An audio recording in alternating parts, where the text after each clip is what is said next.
Tem muito assunto hoje pro Opinião no Ar. Aqui no estúdio está a empresária e escritora Lilian Bertin, que vai participar com a gente. Bom dia. Bom dia, prazer imenso estar aqui.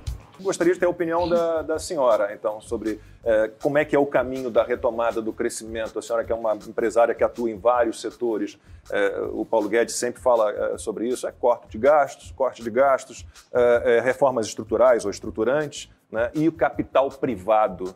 Existe? A senhora enxerga outro caminho que não seja por aí? Eu acredito que as reformas são muito importantes, porque nós que estamos na ponta, a gente recebe a consequência dessas reformas não realizadas. Então, nesse diálogo aí que está sendo proposto, eu acredito que o governo deveria olhar para dentro, né? A privatização é um bom caminho, mas a gente sabe que é um processo lento, mas fazer a lição de casa dentro do governo. O empresário no Brasil, eu adoro uma frase do Winston Churchill, quando ele fala de empresários. Ele diz que muitas pessoas veem o empresário como um lobo a ser caçado, outras o veem como uma vaca a ser ordenhada, mas poucas pessoas veem o empresário como ele realmente é, o cavalo que puxa a carroça. Essa imagem do empresário, daquela imagem mofada velha do capitalista, explorador da mão de obra, que o empresário não presta, que ele só pensa nele, que ele é egoísta, ganancioso, que os outros não interessam. Essa imagem vem mudando no Brasil, será? Sem dúvida. Eu acredito que existem representantes para todas essas, essas figuras que você colocou. Mas se a gente analisar que grande parte do Brasil é gerido pelos pequenos e médios empresários e que são pessoas que acordam com a intenção de movimentar a economia e que realmente as grandes empresas, muitas vezes elas não empregam a mão de obra necessária para movimentar o Brasil, são os pequenos e médios, é a classe que mais está sendo castigada, né? A classe dos pequenos e médios empresários, que é onde eu me encaixo. Lilian, conta um pouquinho então da sua empresa e como é que você lidou agora com a pandemia. Nós verticalizamos rapidamente no início da pandemia. Então, quais são as suas áreas de atuação para as pessoas entenderem? Alimentos e bebidas e B2C também, lojas de varejo, né? Então, assim, a parte da distribuição, a gente verticalizou imediatamente com o sistema do home office, por isso que eu tenho, assim, né, eu sei a dor do funcionário e sei a dor do empresário nesse sentido. Muitos benefícios, mas também muitas dificuldades de relacionamentos dentro de casa, de como mostrar o trabalho que estava sendo realizado e tudo mais. Então, nós verticalizamos, foi muito bom, porque nós protegemos os mais vulneráveis, aquelas pessoas que estavam na zona de risco. E tem alguns setores que não tem como você colocar em home office, porque precisa da presença física dessas pessoas. E nós estivemos na linha de frente. Então, assim, a verticalização nos ajudou a acomodar a situação rapidamente. Mas assim que foi possível, a gente retomou todo mundo de novo e eu vi que a gente sentiu que a produção voltou ao normal, que as coisas voltaram a ser eficazes, vamos dizer assim. Acho que era uma tendência, né, o home office, acho que era inevitável daqui a alguns anos, talvez tenha sido só antecipada essa tendência. Agora, há alguns setores que conseguem lidar bem com isso. Há outras áreas, outros setores que fica bem complicado. Ontem, por exemplo, antes de vir para cá, eu consultei vários amigos, acho que mais de 20 amigos de todas as áreas para saber se pensavam como eu, né? E quais eram as dificuldades. E ficou muito claro para mim que a questão do transporte, da locomoção facilitou, porque as pessoas perdem muito tempo na locomoção e isso você perde tempo de vida. Muitas vezes no trânsito, numa cidade como São Paulo, né? O trânsito melhorou muito. Exatamente. Mas a gente, de uma certa forma, também passou para as pessoas, para os trabalhadores, uma condição, muitas vezes, que eles não tinham condições de segurar. Uma casa com um computador, uma criança que está tendo aula online. Aula online. Para a esposa que está trabalhando home office, para o marido que está trabalhando home office. Como que divide isso? Como que funciona, como que a gente estabelece essas questões? E os funcionários que foram fazer esse trabalho em casa, eles diziam o seguinte, que às vezes eles se sentiam menosprezados pelos colegas, porque dava a impressão que eles não estavam trabalhando. A gente já está entrando aqui na nossa pauta número 3, que é a regulamentação do home office, né? Os pontos positivos e negativos do home office. como é que fica a partir de agora. E há uma questão da regulamentação que acho que trata disso também. Quer dizer, Sim. Como é que fica o funcionário que está em casa? Ele vai usar o próprio computador? Quem vai pagar o sinal de internet é ele próprio? A conta de luz, que vai subir um pouquinho porque ele vai estar trabalhando em casa? Como é que vai ficar tudo isso? Eu acho que o Estado, de uma forma, ele deveria definir regras gerais e cada caso a gente definir regras específicas. Só para deixar claro que eu sou por menos Estado, né? Mas é uma questão que se coloca. Exatamente. Sim, mas eu acredito nisso também, porque não tem como o Estado definir todas as situações, porque você está tratando de forma igual os desiguais, já dizia, né, Tomás de Aquino sobre essa situação. Então, as normas gerais, elas são importantes para a gente ter um norte, mas eu acho que, especificamente, em cada caso, em cada situação, é importante ter uma certa liberalidade para corrigir os desajustes, vamos dizer assim. Até porque, por exemplo, a gente tem a questão do serviço público, né? Sim. Não é verdade, Lilian? Como Lacombe disse, eu também sou a favor do Estado mais enxuto, né? Mínimo. Então você tem a questão dos serviços, onde a economia por esses trabalhadores estarem, né, esses servidores estarem em casa, é gigantesca para o Estado, né? Sim. Há que se considerar isso, né? Eu acho que até, na verdade, o que ensejou toda essa pauta foram algumas recomendações do Ministério Público do Trabalho para orientar, pelo menos, o trabalho home office, né? Então, fazer essa adaptação para a nova realidade, que é a do trabalho remoto, né? Como você mesmo diz, Lilian. E aí tem questões que eu estou vendo aqui como ética digital, né? Que é respeitar essa ética digital no relacionamento com trabalhadores, preservar a intimidade, a privacidade, né? Ter um novo contrato com o trabalho, esse trabalho remoto aditivo por escrito, observar parâmetros de ergonomia do local de trabalho, no sentido que a empresa também tem que fornecer os insumos, como computador, cadeira, um local de trabalho. Porque, na verdade, você está adaptando a sua casa para o local de né, quer dizer, um local de trabalho na sua casa. Então, o que compete ao trabalhador, ao empregador, e também questão de pausa, de almoço, porque o que a gente vê hoje é Zoom, aquela reunião, né, por remota, por internet, isso. A qualquer hora do dia. Como é que você lida, né, com isso? A palavra call é a palavra a palavra da moda, né? Pode ser 9 da noite, 10 da noite, parece que não tem mais horário para nada. Você estabelece padrões, regras para os seus funcionários? Quando nós colocamos o pessoal em home office, que não é mais o caso agora, nós tínhamos jobs que deveriam ser executados e eles tinham a liberdade de fazer isso no decorrer do dia, né? A gente imaginava dentro do horário previsto. Agora, o que eu vejo são os dois lados. Se tem um lado da privacidade do trabalhador, veja pelo lado do empresário, de você ter muitas vezes exposto dentro de uma casa coisas que são sigilosas da empresa e que muitas vezes alguém que está ali pode não ter o mesmo cuidado. Então, é uma bilateralidade que a gente tem que observar e que eu acho que quanto mais liberdade empresa e funcionário tiverem para decidir essas questões, eu acho que fica mais interessante e a gente acaba sendo mais assertivo nesse novo mundo que está se desenhando.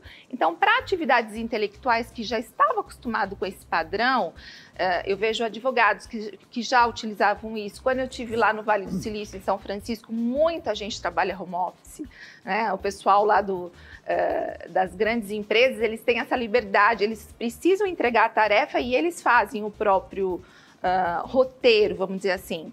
Agora, no Brasil, a gente está falando de uma diversidade de classes, uma diversidade de coisas, porque são vários Brasis. E a gente acaba trabalhando no home office por tarefa, né? Você esquece aquela história de carga horária, de horário de entrada, horário de saída, você trabalha por tarefa. Normalmente seria isso. Vamos dar aqui um aspecto mais legal de leis para essa discussão. A gente vai conversar agora com o advogado trabalhista Leonardo Quintela, que está por Skype, ele está lá no Rio de Janeiro. Doutor Leonardo, boa tarde já, 12h16, horário de Brasília. O que a lei já previa em relação ao home office, ao trabalho em casa, e o que pode ser implementado a partir de agora? Obrigado pela sua participação. Boa tarde.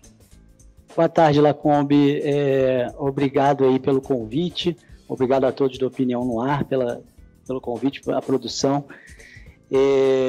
Então, a questão do teletrabalho, né, o home office na CLT ele é denominado como teletrabalho, né? O teletrabalho ele veio já na tendência, né, da modernidade das relações de trabalho na reforma trabalhista. Então, a reforma trabalhista já tinha feito essa previsão do teletrabalho e trazendo algumas formalidades para esse tipo de trabalho, né? Uma delas é justamente o que o Ministério Público hoje enfatiza, de que isso esteja previsto por escrito no contrato de trabalho, através de um aditivo contratual, né, em que é previsto ou o teletrabalho, a contratação por teletrabalho, ou passar o empregado do modelo presencial para o teletrabalho.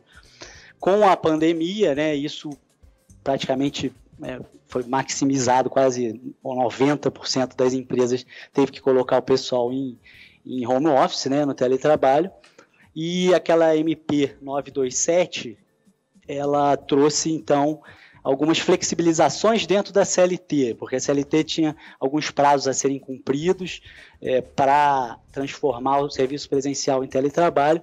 A MP, então, permitiu que fosse de imediata essa transformação e que o contrato fosse feito só dali a 30 dias, prevendo algumas especificações que a CLT, formalidades que a CLT previa.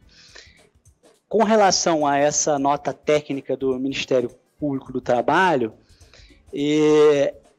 na verdade, não se trata de uma lei, né? Ele não tem uma força de lei, mas são recomendações que o Ministério Público do Trabalho faz para as empresas em cima da legislação que já existe, para tentar, basicamente e primordialmente, tutelar a saúde, a segurança, a higiene do trabalhador, né? Para que o trabalhador não trabalhe infinitamente, várias horas por dia, sem pausa, sem nada. Assim, duas divergências que eu vejo entre a CLT e essa nota técnica, que eu acho que a dificuldade aí para os empresários é a questão do horário, né? Como acabou-se de se falar aí, as empresas elas passam para o teletrabalho, para a pessoa que está em teletrabalho, passa jobs, né? Trabalhos e tarefas a serem feitas, e a pessoa dentro daquele período ela tem que se adequar dentro dali do home office dela para entregar aquelas tarefas. Doutor a dificuldade... Oi. Diga. Desculpa. Não, pode falar. Não, uma coisa que... porque uma dificuldade que tem nesse caso é porque a nota técnica ela estabelece que tem que ter intervalos, tem que ter uma jornada definida, a empresa tem que controlar para que não se extrapole o horário normal, e a CLT ela exclui o trabalhador em teletrabalho desse controle de jornada, justamente, nessa definição de que quem está em teletrabalho tem tarefas a cumprir e não um horário a cumprir, e não teria, então, um horário fixo e horas extras a serem pagas a ele se ele ultrapassasse, extrapolasse, entendeu? O senhor sabe que eu tenho sérias críticas à nossa CLT, né? Eu acho a nossa legislação trabalhista muito pesada, ela dificulta a geração de empregos, ela cria muitos direitos, muitos benefícios, mas só o fato de estar escrito em lei, isso não significa que se conseguirá entregar, né, tudo isso. Será que a gente não está caminhando com home office, com mais regulamentação, mais portarias, mais regulamentação, para um ambiente de trabalho mais complicado no sentido de criação de emprego? Será que a gente não vai chegar nunca no Brasil num nível de Austrália, de Estados Unidos? Por exemplo, Estados Unidos, durante essa crise toda com as quarentenas, o país perdeu milhões de empregos, mas recuperou muito rapidamente. Por quê?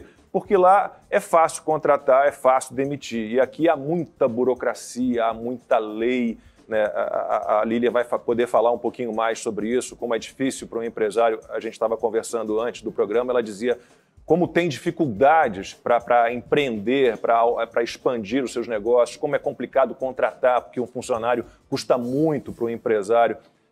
Será que teremos um dia, eu sei que o seu ganha-pão vem disso, da lei trabalhista, né, das brechas e tal, mas O senhor concorda que é preciso, pelo menos, haver uma revisão das leis trabalhistas brasileiras? Olha, isso, bem ou mal, foi feito, né? Assim, na reforma trabalhista, houve uma flexibilização. O teletrabalho, ele veio dessa flexibilização justamente, então excluiu-se o trabalhador em teletrabalho do regime normal de controle de horário, permitiu-se pela CLT que as partes negociassem quem seria responsável pelo material de trabalho, pela infraestrutura tecnológica. O empregador, obviamente, ele teria que se responsabilizar por reembolsos de algumas despesas, mas poderia se negociar se o empregado tem computador em casa, esse computador fosse e ele supre as necessidades, não precisaria a empresa comprar computador para ele. O que eu acho que acontece nesse caso do Ministério Público do Trabalho é que, com toda a boa intenção de proteção do trabalhador e da saúde do trabalhador, os benefícios que o empresário enxergou num primeiro momento de economizar com o home office por conta de não ter transporte, não ter que pagar deslocamento, outras despesas com luz, né? Isso hoje já está se transformando talvez não tanto numa vantagem, porque o Ministério Público está exigindo que sejam dados todos os materiais ergonômicos para o empregado. Então, cadeira, mobiliário, a parte toda de internet tem que ser reembolsada. Toda essa parte que antes podia ser negociada, ela está meio que sendo exigida por essa nota técnica. Isso, para os empresários, gerou uma certa apreensão, porque o custo vai aumentar muito, né? Principalmente empresas de telemarketing que até já estavam fazendo um pouco isso por conta de uma norma regulamentada do Ministério do Trabalho, mas outras empresas vão ter que arcar com essas despesas que eu acho que não estavam muito na planilha ali de custos nesse momento. Entendeu? Doutor, daqui a pouco a gente retoma a nossa conversa. Eu quero saber do liberal clássico, Silvio Navarro, né? O que ele acha? Será que teremos um dia um país, por exemplo, sem salário mínimo, sem carteira de trabalho, sem FGTS, quer dizer, sem o governo, sem o Estado obrigar que o trabalhador pegue uma parte do salário dele e guarde? Será que ele não pode, ele próprio, sem ter o Estado como tutor, se separar? Será que o brasileiro já não amadureceu suficientemente para isso? Daqui a pouquinho a gente retoma essa conversa. A empresária Lilian vai falar um pouquinho sobre a experiência pessoal dela na dificuldade para contratar mais gente, né? Como é pesado contratar alguém, quanto se paga, quanto à folha. A gente falou outro dia de desoneração da folha de pagamento. Isso é importantíssimo para gerar emprego. Estamos ampliando um pouco a nossa discussão, falando de legislação trabalhista, de leis trabalhistas, né? De quanto o Estado está presente aí, dificultando quase sempre a vida do empresário. E a gente tem um tweet que tem a ver com o home office, do Gabriel Frois, e é o seguinte: dúvida, e quando as pessoas descobrirem que home office pode não ser tudo isso e que não funciona para todo mundo? Dentre tantos benefícios inegáveis, tem uma característica que é maléfica no longo prazo. Você sabe a hora de parar? A empresa sabe que você parou? E aí, Lilian, talvez seja aquela questão, você vai passar a trabalhar por tarefa, né? E não cumprindo uma carga horária. Agora, como é que faz? A senhora fica ali ligando para os seus funcionários o tempo inteiro, fora, daqui a pouco o doutor Leonardo pode falar, porque isso é muito chato, né? Já está lá 8 da noite, você tem que responder um e-mail, tem que atender o telefone corporativo, no celular corporativo. Passa a ser uma relação de confiança, onde as partes têm que ter esse equilíbrio. E nem sempre existe esse equilíbrio. Muitas vezes por conta do empregador, que pode exigir, às vezes, além do que deveria, e muitas vezes por conta do empregado, que não tem a disciplina necessária, que perde o foco. É aquele famoso já que você está aqui, então tem aquela lâmpada, tem não sei o quê, ou a interferência de filhos. Não é fácil mesmo, não é para todo mundo. É algo que a gente vai ter que debater muito aí, e acredito que serão várias tentativas no sentido de achar uma decisão que seja boa aí. Queria colocar uma pergunta para o doutor Leonardo. Doutor, o que a Lei 13.467 de 2017, essa é a lei da reforma trabalhista, né, que avançou em 2017 no Congresso Nacional. O que ela estipula, até para quem está nos assistindo de uma forma didática, eu queria perguntar para o senhor em relação ao home office, porque não havia previsão nenhuma em relação ao home office até que essa lei passasse pelo Congresso. A partir de agora, o que existe? Os contratos têm que ser tratados individualmente? Como que funciona? Então, o teletrabalho ele foi estabelecido na reforma trabalhista para aquelas pessoas que trabalham preponderantemente fora das dependências, né, da empresa, em regime, usando tecnologia de informação.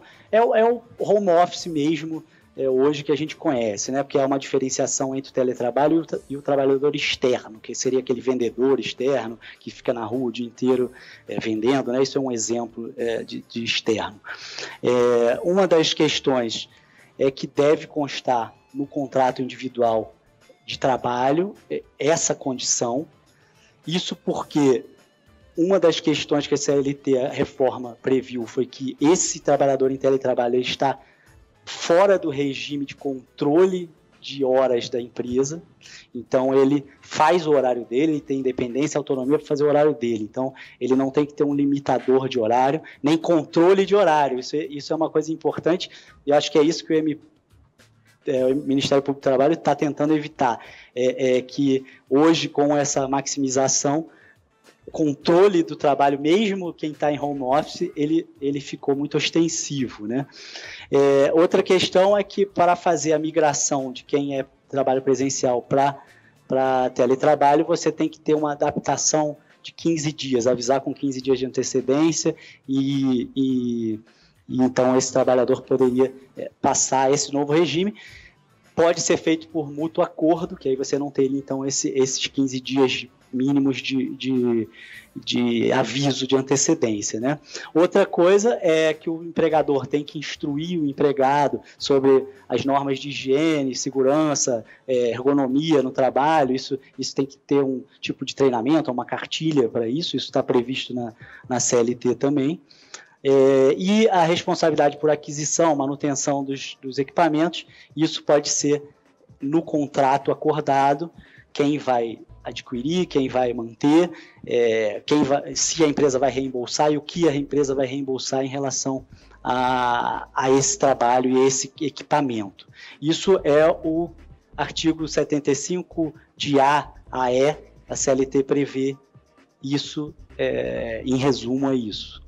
É o que a reforma trabalhista trouxe. Ao doutor Leonardo ou à empresária eu acho que pegando carona do que o doutor Leonardo colocou, porque eu acho que é interessante, né? De um lado, as empresas talvez tenham alguma economia, porque muitas delas, inclusive, entregaram salas de trabalho ou parte do espaço de trabalho que era alugado antes. Muita sala comercial vazia, né? Porque você entregou para manter seus funcionários em casa. E, por outro lado, os funcionários estão tendo uma despesa extra, porque usam muito mais o telefone, ou às vezes não é o celular corporativo ou o computador, ou não tem um computador tão rápido, adequado para aquele trabalho.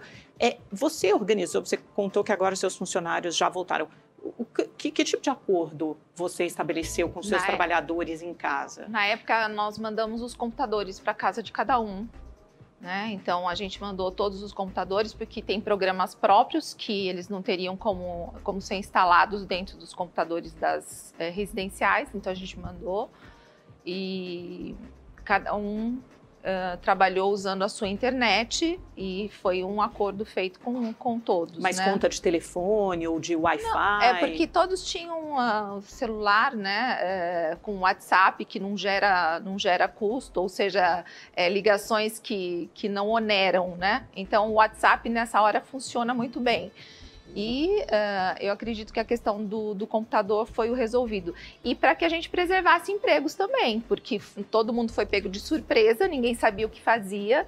Então, a hora que você preservou ali, garantiu o emprego daquela pessoa, pelo menos ela está, né? E a gente tentou... E acho que tem os dois lados, né, Lili? Aí fica a minha pergunta para a senhora aqui. Por outro lado, quantas empresas, quantos empresários, seus amigos, né, que você conhece, por exemplo, não preservaram as suas empresas também por conta do home office? Né? Sem dúvida, sem dúvida. Eu achei importante olhar para o lado também do empregador e não só do... Porque o que acontece, se a gente fosse assim, seguir normas que não existiam, porque a pandemia foi algo, né, que ninguém esperava, se a gente fosse esperar uma regulamentação para tomar providências, a gente não teria passado por esse momento. Então, tem pessoas, inclusive, que chegaram a dizer que a CLT era totalmente inaplicável para aquele momento que a gente está vivendo, porque momentos de guerra a gente não tem como ficar regulamentando, tem que ter norma especial para momentos especiais. Então, como é que eu vou ficar presa à CLT se eu tenho que tomar uma decisão rápida? Então, essa é a dificuldade que a gente sente na ponta. Você tem que tomar uma decisão, você tem que preservar aquele emprego, você tem que preservar a empresa, porque é a galinha dos ovos de ouro. E o que a gente vê no Brasil, que muitas vezes nós somos massacrados, a gente é tolhido, sendo que é a gente que faz a coisa andar, é a gente que está movimentando. Então, há que se olhar para a classe empresarial com esse carinho também, porque se não tiver empresas, não tem empregos. E quanto à produtividade nas suas áreas de atuação? Dá para dizer, melhorou nesse setor, piorou nesse setor, a produtividade de funcionários trabalhando em casa? Na minha opinião, todos que foram para casa renderam muito bem, porque eram pessoas da nossa confiança e pessoas que estavam valorizando muito a oportunidade de estarem em casa. Então, para nós, funcionou. Para eles, que foi feedback dado por eles não se sentiram bem. No entanto, ontem, conversando com várias outras pessoas, é inegável que o home office funciona para muitos setores. Mães, por exemplo, que estão mais próximas dos filhos, mas daí existe também aquela dicotomia. Nossa, eu sou mãe e não estou aguentando meu filho 24 horas por dia dentro de casa. Ou seja, será que essa mãe está tendo a oxigenação necessária para desenvolver tudo o que ela poderia, tendo que estar se dividindo? Então, são essas questões que a gente vê que tem uma ambiguidade muito grande. Se por um lado favorece, por outro acaba trazendo alguns probleminhas. Aí eu só vou jogar uma polêmica aqui. Aí o problema é as escolas fechadas. Né? Aí já é uma outra questão. Né? Posso colocar uma que você quer falar? Não, daqui a pouco eu quero entrar naquela história. Eu joguei antes do intervalo, eu joguei naquela bola para você, como um liberal clássico, que imagino que você seja, claro. Da gente imaginar um Brasil com leis trabalhistas menos pesadas, de modo que a negociação possa ser entre contratante e contratado, né? Talvez não ter mais um salário mínimo, não ter uma carteira de trabalho, não ter um FGTS, um PIS/PASEP, né? Porque a empresária Lilian vai dizer daqui a pouquinho, né, como é difícil para um empresário. Quanto é que custa, por exemplo, paga R$1.000 de salário, paga quanto? Quanto custa um funcionário que ganha R$1.000 por mês? Quase o dobro. Né? R$2.000. É um pouco menos que isso, mas vamos fazer uma conta de padaria aqui, quase o dobro. Exatamente, você tem ali, até porque a nossa legislação, a despeito dessa reforma, né, de 2017 que a gente citou aqui, a gente tem uma legislação absolutamente obsoleta, né, uma legislação que vem lá da época do getulismo, o doutor Leonardo pode até comentar isso de alguma forma, que dificulta muito a vida do setor do empregador. Né? Acho que a Lilian falou uma frase aqui muito boa, né? Se não existisse o empregador, a gente não teria o empregado, a figura do empregado. Né? E o Brasil é um país de penduricalhos, tanto do ponto de vista de legislação, como... Vamos citar um outro exemplo aqui que vocês também podem comentar. A mamata do imposto sindical caiu agora, recentemente, nessa reforma administrativa. E, aliás, o Ministério Público do Trabalho, esse mesmo que agora quer, de alguma forma, colocar sua mão pesada em cima dessa situação do home office, também foi contra o imposto sindical. Pois é. Eu acho que a gente podia até jogar um pouco essa questão para o doutor Leonardo. Foi contra o fim do imposto sindical. A minha frase ficou pela metade aqui. Só foi contra o fim do imposto sindical. Não faz parte de ser assim, então... Eu discordo, eu acho que a CLT passou por, apesar de ser uma lei de 1943, né, ela tem um dever importante de proteção ao trabalhador, ao trabalho. A gente está falando muito do empresário, mas o trabalhador é a ponta mais fraca, é o elo mais fraco dessa cadeia, ele precisa de proteção. Uma série de avanços importantes e conquistas, 13º FGTS, férias, licença maternidade, salário mínimo. Eu acho que esse é o core, é o núcleo duro da CLT. Eu acho importante que isso seja mantido e já sofreu muitas adaptações, porque apesar de ser de 1943, já foram mais de 200 leis aprovadas, milhares de alterações. A última foi essa, ou uma das mais significativas foi essa reforma trabalhista de 2017 no governo Temer. Nesse sentido, doutor Leonardo, o que poderia ser feito? Talvez uma coisa que se discute muito hoje é a desoneração da folha de pagamento. Quando a Lilian coloca aqui, né, empresária, eu pago quase o dobro por um funcionário, que de fato é caro contratar no Brasil, mas, por outro lado, os salários são muito baixos, muito abaixo da média mundial, né, de países desenvolvidos, países industrializados. Uma desoneração da folha de pagamento, pagar menos, diminuir o custo do trabalho, se houver com bons olhos, em que sentido é possível avançar? É uma proposta até do Paulo Guedes. Olha, existem verbas, né, que são garantidas na Constituição. Então, isso, para ser alterado, são cláusulas pétreas, né, sociais, e é algo que é um pouco inimaginável que isso tenha algum tipo de movimento desse que tem que ser praticamente unânime do Congresso Legislativo para que isso seja alterado. É praticamente uma nova Constituinte, é uma PEC em relação a isso. É muito difícil fazer a desoneração nesse sentido, né? As ideias são, talvez, mexer um pouco na alíquota de INSS, alterar os próprios percentuais de fundo de garantia, fazer alternativas nesse sentido. Mas outras verbas que são irrenunciáveis, chamadas verbas irrenunciáveis do trabalhador, estão garantidas na Constituição, né? Em relação a essa flexibilização, e até o Lacombe colocou a questão da negociação, né, entre os contratantes, isso aí, especificamente no tema que a gente está falando de home office, a CLT ela permite, ela flexibiliza isso, que possa ser negociado, as condições de trabalho, de mobiliário, de reembolso. A dona Lilian, que passou por isso, a MP 927 ela veio para flexibilizar ainda mais isso, porque ela permitiu que fosse colocado imediatamente o trabalhador, sem qualquer prazo, no regime de home office, e depois você negociaria, depois faria o aditivo contratual. Então, assim, algumas flexibilizações elas já foram permitidas na reforma. Não as que atingem direitos constitucionais, mas outros que não atingem direitos constitucionais, há a possibilidade de negociação com os sindicatos.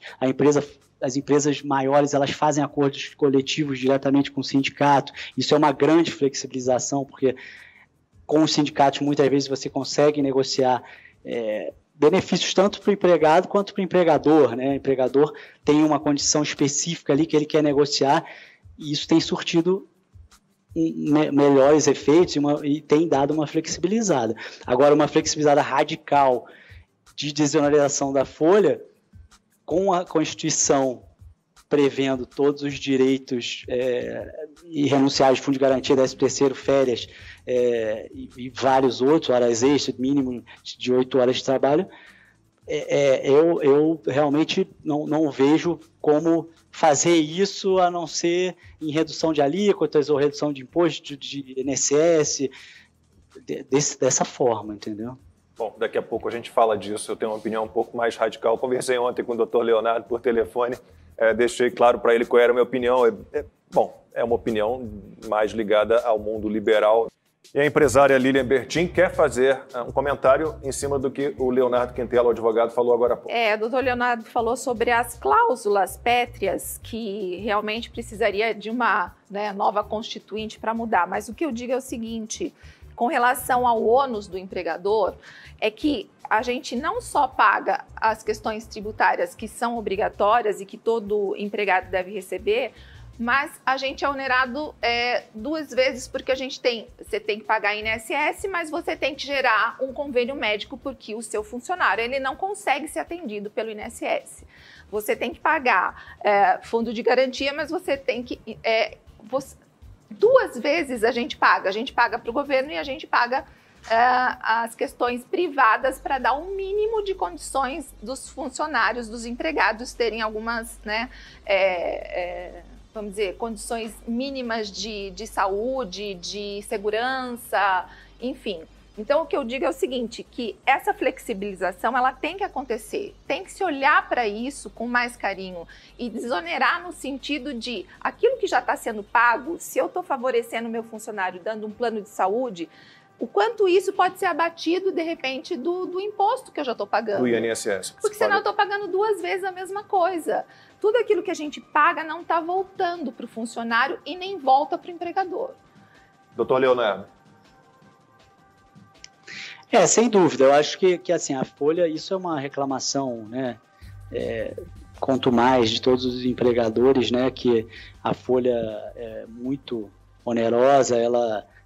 quando vai calcular, você acaba pagando quase o dobro do que você paga efetivamente salário, poderia se remunerar melhor os empregados. Isso é uma coisa que tem que ser pensada. Eu não sou contra flexibilizar e achar soluções para que o empregador... E aí eu acho que são soluções que o empregador empregue mais também, né? Então, essa questão de... Existem uns projetos de que quanto mais... o empregador tem de pessoas registradas em carteira, ele pague menos imposto de renda, ou o próprio ou INSS, a alíquota de INSS baixe. Existem uns projetos nesse sentido. Assim, mas simplesmente pegar e tirar todos os direitos do empregado, eu não consigo visualizar isso acontecendo, até porque isso está estabelecido na Constituição. Vários desses direitos estão garantidos na Constituição. Mas realmente uma maneira de incentivar o empregador a contratar mais e ter, então, menos ônus de alguma outra coisa, de imposto de renda, de INSS, ou para poder, então, incentivar.